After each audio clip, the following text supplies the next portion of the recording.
Welcome, everyone. We're diving deep today into UltraTech Cement, one of India's top cement producers. Yeah, they're a real powerhouse. And we're going to break down their latest earnings call. It's like a window into how this giant is shaping the Indian construction scene, and maybe even influencing the whole industry's future. Who knows? That's a great point. UltraTech's story can tell us a lot about how the Indian economy is doing overall. Their performance is really tied to trends in infrastructure and housing. Makes sense. So we're using the transcript from their January 23rd earnings call this year, led by their CFO, Mr. Atul Daga, like getting a backstage pass to their strategy Absolutely. and what they see coming down the line for the market. Yeah, and for anyone interested in the Indian construction and infrastructure sector, this is going to be really insightful. We'll unpack how UltraTech is doing, but also what it all means for the whole industry. Okay, let's jump in. Let's start with the big picture. The industry outlook. Mr. Dagat seemed pretty optimistic. We did, yeah. He talked about a surge in demand starting late last year. Right. After a bit of a slowdown in 2024, the Indian cement industry is seeing growth again, and that's pushing cement prices up. A good sign for the economy, I'd say.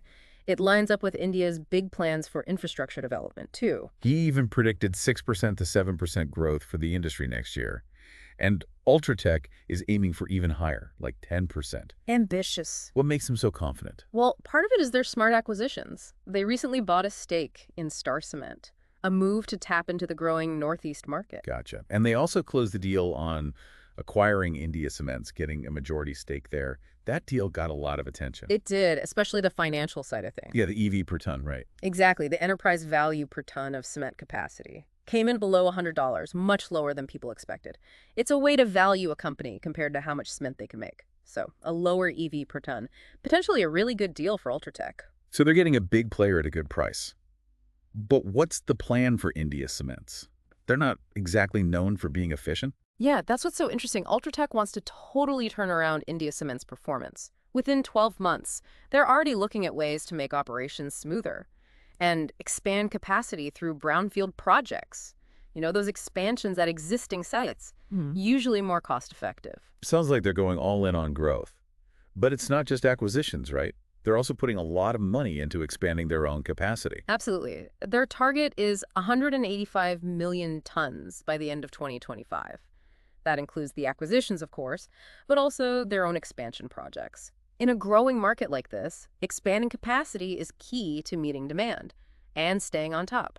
And it's not just about getting bigger. They're also focused on being more efficient and more sustainable, which makes sense with all the emphasis on the environment these days. Yeah, definitely a big focus now. They've got all these initiatives to improve efficiency. Like they've lowered their clinker conversion ratio, basically using less energy to make cement. And they've shortened transportation distances, increased renewable energy use, too. Speaking of energy, they're playing the global fuel market pretty strategically. They are. Using a mix of pet coke and coal to get the best fuel costs. But the fuel market can be a wild ride, right? Absolutely. Very unpredictable. Mr. Daga mentioned global supply constraints, especially for pet coke. Makes it tough to just rely on one fuel. Yeah, they'd like to use more pet coke, ideally, but it's just not feasible right now. So they're balancing cost and supply. Walking a tightrope, kinda. It shows how even huge companies are affected by these global factors. For sure. So we're seeing a company that's not just reacting to the market. They're trying to shape it. Yeah, I'd say so. Acquisitions, expansions, efficiency initiatives, they're really going for it. It seems that way. But it raises some interesting questions. Can they keep this momentum going? And how will all this affect the whole industry? That's what we'll explore next. It's interesting how UltraTech is using these acquisitions, not just to get bigger, but to become more efficient too. Yeah, it's a clever strategy. Like with India Cements, they had a reputation for higher operating costs. UltraTech wants to bring in their own efficiency programs. Could really boost profits there. So it's not just about buying market share. They're actually improving what they buy. Exactly. And this has implications for everyone in the industry. UltraTech is raising the bar. Competitors will have to adapt to stay in the game. It could actually be good for the whole sector, right? Driving innovation, better practices. It could, yeah. Makes you wonder if UltraTech could become the model for sustainable growth. In the Indian cement industry, they're putting a lot into renewable energy. And waste heat recovery systems? WHRS? Yeah, WHRS. It's pretty cool tech. Captures all that excess heat from making cement, turns it into electricity, Wow. reduces their reliance on fossil fuels, lowers their carbon footprint. So they're making sustainability profitable, Seems like it. which is great to see, but they're still dealing with challenges, especially those fuel costs. Oh, for sure. The global fuel market is a mess right now. It really is. UltraTech is trying to manage that risk using that mix of pet coke and coal. But as we said, global supply is tight, especially for pet coke. Tough to rely on just one fuel source. Right, so they're balancing cost with supply stability. Yeah. It just shows how these external factors can impact even the biggest companies. Absolutely. What does all this mean for their competition? Well, UltraTech's strategy, all this growth, the focus on sustainability, it's going to put pressure on the smaller players. Some might not be able to keep up with the changes, the innovation, the efficiency improvements. So we might see some companies merging or getting bought out. It's possible. UltraTech's moves could trigger a real shift. Interesting. Smaller companies might have to team up or get absorbed by the bigger ones. Makes sense.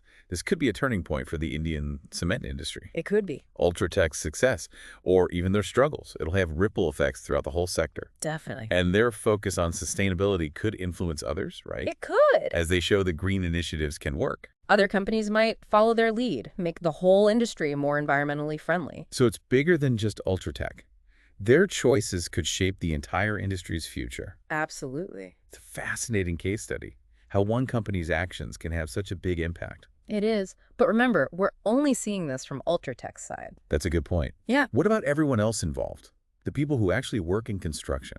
Yeah, their perspectives are important The too. contractors, the suppliers, the workers. We need to hear their voices to really understand how all this is playing out. Right. UltraTech's success depends on a lot of people. A whole network of people and businesses. It's a good reminder that there's a human side to all of this. There is. UltraTech's decisions affect real people's lives. That's right. It adds a whole other layer to the story. It does. It shows how important it is to look at things from multiple perspectives. When you're analyzing a business or an industry, what are your thoughts on all this? So we've really dug into UltraTech Cement's latest moves. As we wrap up, what are the big takeaways for you from this earnings call? Well, I think the most striking thing is UltraTech is in a really strong position right now. They're taking advantage of a good market, making smart acquisitions, and they're constantly pushing to be more efficient and sustainable. Yeah, it feels like they're setting a new standard for the industry, especially with that focus on sustainability. It's not just words, they're really putting their money where their mouth is. Exactly, and that brings us to another important point. The Indian cement industry is at a turning point. UltraTech's growth and their commitment to sustainability could really change the whole game. Competitors will have to adapt, or they might get left behind. We talked about consolidation, right? Do you think that will hurt competition in the long run? Or could it actually make the industry better, more efficient, more innovative? That's the big question. It's hard to say for sure right now, but it's definitely something to keep an eye on. More consolidation could mean companies can achieve economies of scale. They'd have more resources for research and development, which could be good for the industry. But on the other hand, less competition could mean higher prices and less choice for consumers. It's a reminder that these business decisions, especially from big players like UltraTech, they have a ripple effect. They do. What happens with UltraTech will likely have a big impact on the whole Indian cement sector and the construction industry in general. And it goes beyond India, too. These trends we're seeing, the sustainability focus, the drive for efficiency, consolidation, they're happening all over the world. UltraTech's story is kind of a microcosm of what's happening globally. It's like we're getting a sneak peek at the future of construction. What do you think the global impact will be as sustainability becomes more important in construction? That's a great question. I think we'll see a lot of innovation, companies coming up with new technologies and materials to make construction more environmentally friendly. And supply chains will have to adapt, prioritize sustainable sourcing and transportation. We might even see new business models pop up, focused on circularity and using resources more efficiently. It's amazing to think about all the potential changes coming. UltraTech's story, even though it's focused on India, gives us a glimpse into a much bigger global shift. Absolutely. It shows how interconnected everything is. What happens in one part of the world can affect industries and economies everywhere. Well, I think we've done a good job unpacking UltraTech Cement's earnings call Mm-hmm. and pulled out some really interesting insights. Yeah. It's been a fascinating dive, not just looking at one company's performance, but also the bigger trends that are shaping the future of a whole industry. It's a good reminder that business analysis is about more than just numbers. It's about understanding the context, the connections, the potential outcomes. Thanks for joining me on this deep dive. Until next time, keep exploring, keep asking questions, and keep diving deep.